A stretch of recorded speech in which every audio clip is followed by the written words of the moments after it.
It is about a rose between two thorns. Oh, and you guys had no idea I was going down that road, did you? That's terrible. This is Ken Decker, and this is his brother, Ryan Decker. Brian.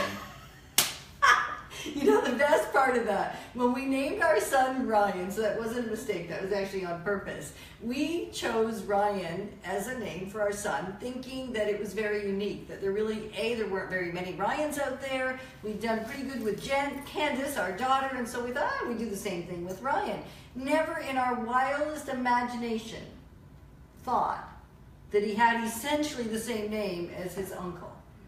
Didn't even dawn on us until he was probably 6 or 7 months old. Brian came to visit, and it hit us that we'd essentially called them the same thing. No idea. And then the best part was there was a time where both Ryan and Brian Decker and Ryan Decker worked in the same organization. It was a financial organization. It was several years ago. And it's interesting it was a financial organization because that's one of the commonalities between all three of the men. Mm-hmm. A focus and a passion around making good financial choices. So Brian's... And helping people. And helping people make... Well, that's the big piece really, isn't it? That's what Ryan's all about. That's what Brian's all about. And that's why Brian's in town, because Brian lives in British Columbia, on an island. A little island. A little island. It's not that little. It actually has a ferry that goes to it. Yeah, 4,500 people. Yeah, Gabriola. Gorgeous little place. If you've never been to Gabriola Island, you actually want to go. It's just you'll pretty much double the population if you just bring a few friends with you. Right? Yeah. Pretty neat space. So Brian's in Ottawa visiting, and he was in Montreal. I drove down yesterday and picked him up. And what were you doing in Montreal? Well, in Montreal, I was coaching at a workshop that is put on by Phil Town and Rule 1 Investing. And this man is an incredibly generous man. He's just so giving of what he knows. He likes to share it with people. There were 800 people in this workshop, and I was there to help coach, and I'll be there this weekend again coaching a different set of 800 people. And it's about investing in the stock market and doing it right. And the one rule, don't lose money. Yeah, that's a good rule. That's a great rule. Now, they can't come to this weekend event, can they? No, it's sold out. It's sold out. There's going to be over 1,000 people there this weekend. About 800. Yeah, 800 again? Yeah. 850? Okay. Wow. And that's in Montreal.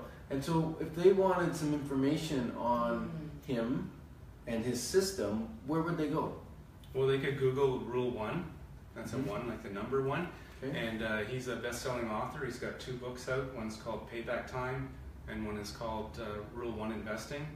And he really cuts through the nonsense. The bread, cuts through the nonsense and gets down to it and calls a spade a spade. Wow, and I was on a webinar with you last night actually with him talking, and he was like a little over my head because I haven't spent as much time in the stock market and options and puts and all that stuff. Yeah. Whereas, you've taken the courses, and so you're helping coach people through that. Yeah. And you're not selling any product, though, are you? No. The 3 days he doesn't sell anything. He takes people from knowing nothing about investing in the stock market, and it's an intensive 3 days. We start at 8 o'clock in the morning and we go till 10 at night with just a couple of breaks for lunch and supper. And it's amazing what people come out of there with. It is, of course, a little bit like trying to drink from a fire hose, but the people pick up a lot of it. On the first day, they learn how to assess a company based on its value, not its price in the stock market, but its value. It's really quite remarkable. Yeah, and the stock market is not really based on value anymore. It's based on emotion, right? It depends what you believe. Yeah, there's a modern portfolio theory which states that the market is exactly where it should be, that the prices of these companies are exactly what they should be. But that's not what we believe. We believe the market is a manic depressive. And sometimes the prices are way higher than they should be, and sometimes they're way lower. And so we want to find them when they're way lower and buy $10 bills for $5. Okay. That's always a great way to buy. Wouldn't it be good? Yeah. And then that Rule 1 would be accomplished, right? No losing money. Yeah. And Ken, it's kind of interesting that you've gone down that road. You've also done all right in real estate as well over the years. Yep. Yeah. And Ken's focus, and Ryan's after Ryan's, not Brian's. Even yesterday when we were hanging out together as a family, you called the wrong one the wrong name. Slips, yeah. So I figured I should do it today on purpose. Okay. Yeah.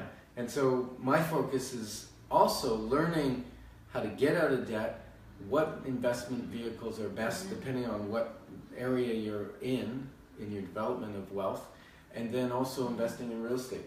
Which also using the rule 1, we just didn't know to call it that. Yeah, rule one is don't lose money in real estate either. And if you do it right in real estate, there is no losing money. You don't have to. And it's primarily a buy and hold game. That's when real estate is really guaranteed not to lose money. Yeah. So if you're curious about that, you're actually hosting a workshop that I'm going to co-facilitate. Well, what do you call it when 3 people are facilitating?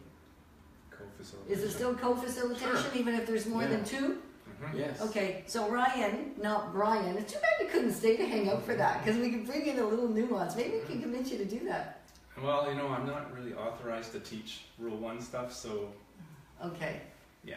just coaching. I just coach at his seminars and his workshops, yeah. Okay, Yeah. perfect. So anyway, that is Thursday the 13th, April the 13th, which is a Thursday at 6 to 8:30. If you're interested, go to Eventbrite. And if not, I asked a question on Facebook yesterday or the day before, I can't remember. It all blurs together after a little while. What's your best financial principle that you've ever learned?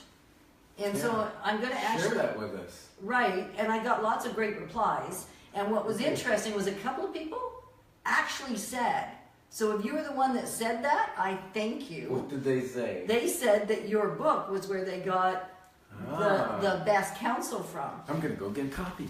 That's a good time. And This is live. This is Facebook Live. I can run in and out of the stage.